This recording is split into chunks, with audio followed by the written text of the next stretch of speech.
Let's start at the very beginning.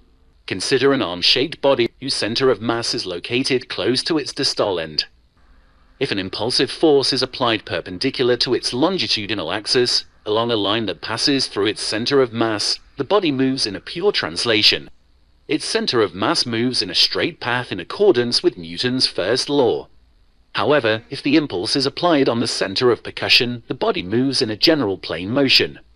The center of percussion is described as the point on an extended massive object, attached to a pivot where a perpendicular impact will produce no reactive shock at the pivot.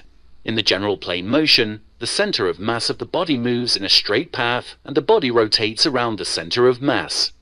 A point to note is that the force, perpendicular to the geometric axis of the body, applied on its center of percussion will produce no reaction at the proximal end. This is well known in baseball. If the ball hits the bat at its center of percussion and the batter's hands are at the pivot point, the batter feels no sudden reactive force.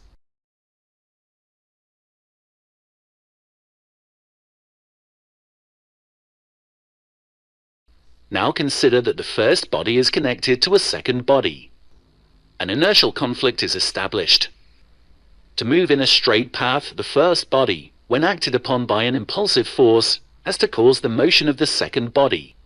However, the second body, being initially at rest, has the property to maintain this state, and acts upon the first body to cause its rotation around the interconnection, and its center of mass to follow a circular path.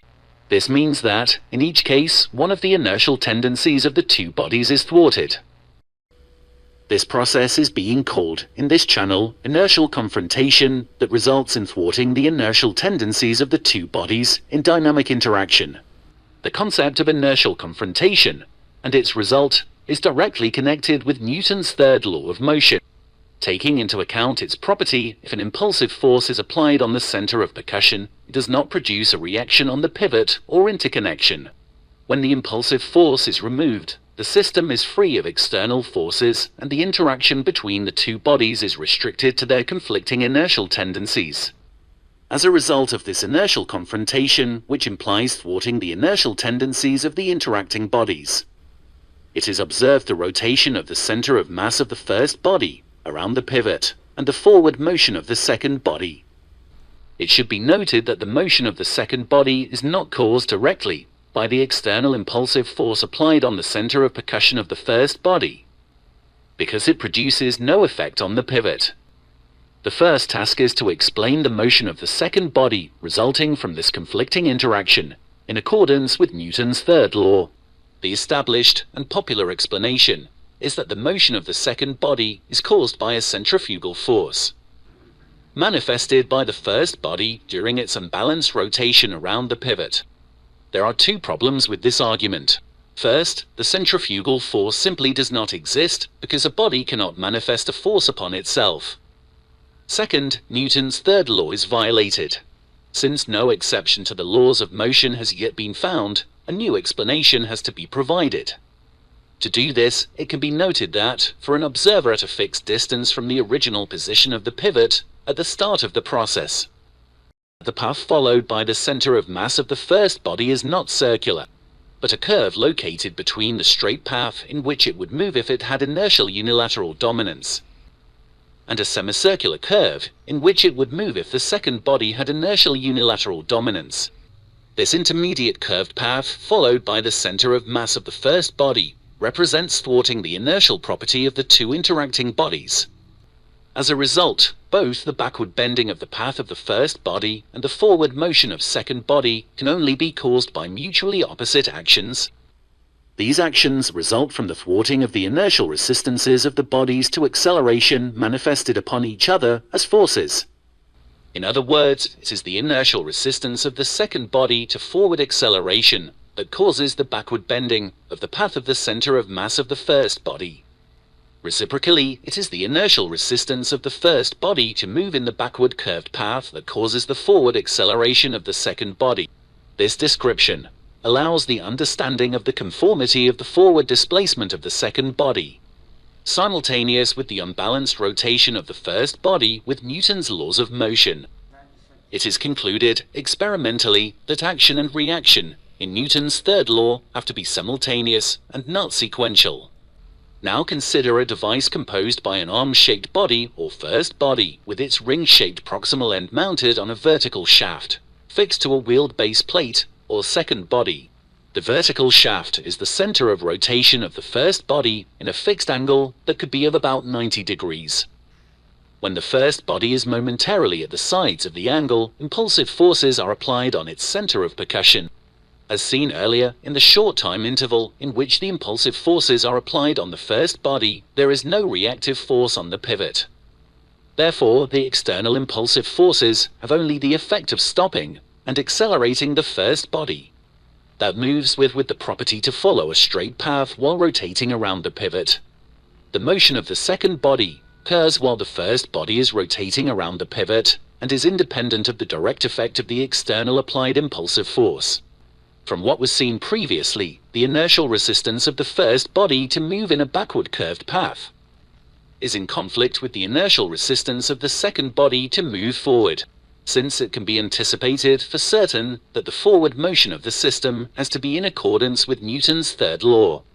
The concept of centrifugal force associated with the unbalanced rotation of the first body around the pivot has to be replaced by the concept of inertial confrontation. To explain in more detail, when the impulse is removed, the first body moves with the inertial property to follow a straight path. However, this would cause a large forward acceleration of the second body. That resists and inertially acts upon the center of mass of the first body as a centripetal force to cause the backward bending of its path. Action. Since the first body resists this backward bending of its path, which means a backward acceleration, this inertial resistance, manifested upon the center of mass of the second body as a force, causes its forward acceleration. Reaction. The forward motion of the system is divided in pulses, and in each pulse, Newton's third law is applied as expected. The resulting acceleration in high frequency can be felt as almost continuous, with the forward motion of the system resulting from the unbalanced rotations of the first body explained with Newton's third law. The challenge is to obtain a mechanical arrangement capable to be put to practical use. A mechanical design for this purpose has to deal with the rebounds of the first body at the sides of the angle of rotation, without causing a backward force on the pivot that would make the system an oscillator.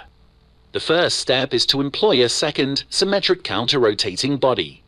It is now easily seen that, if two equal impulsive forces, perpendicular to the geometric axis of the two bodies, are applied on their centers of percussion, their centers of mass will move in straight paths while rotating around the pivot.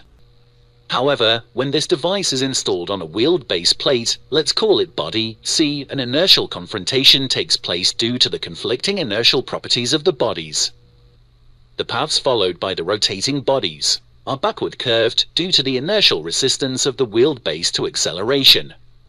That is thwarted and, consequently, accelerated forward because the counter-rotating bodies resist the backward bending of their paths.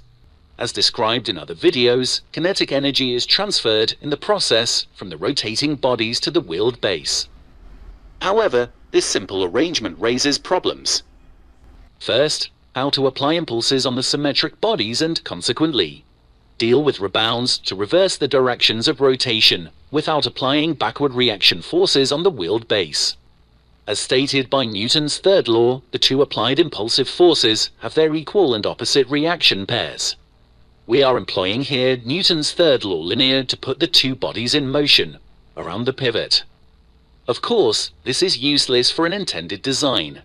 To avoid external reactions, we must imply Newton's third law for rotation, since the motion of the two bodies can be seen at a first glance as rotations around the pivot, and this is useful because, regardless of the way in which they are set in motion, they will always maintain the property to move in a straight path, as defined by Newton's first law, as if they are set in motion by a linear process.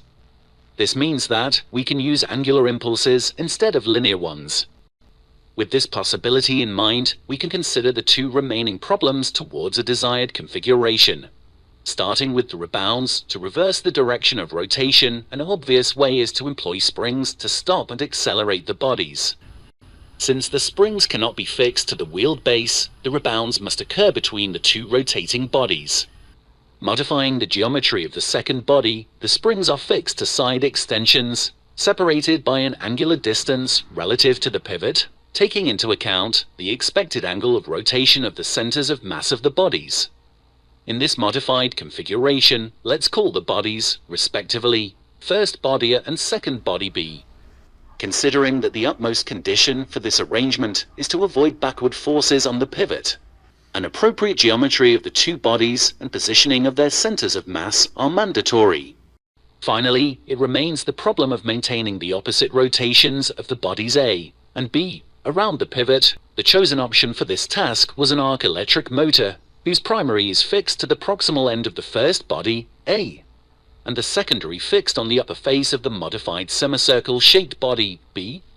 The device is composed of two counter-rotating bodies, and, to avoid remaining backward pulses, should be connected to the wheeled base by an appropriate connection mechanism. These explanations and arguments are expected to provide additional inspiration for enthusiasts in the matter.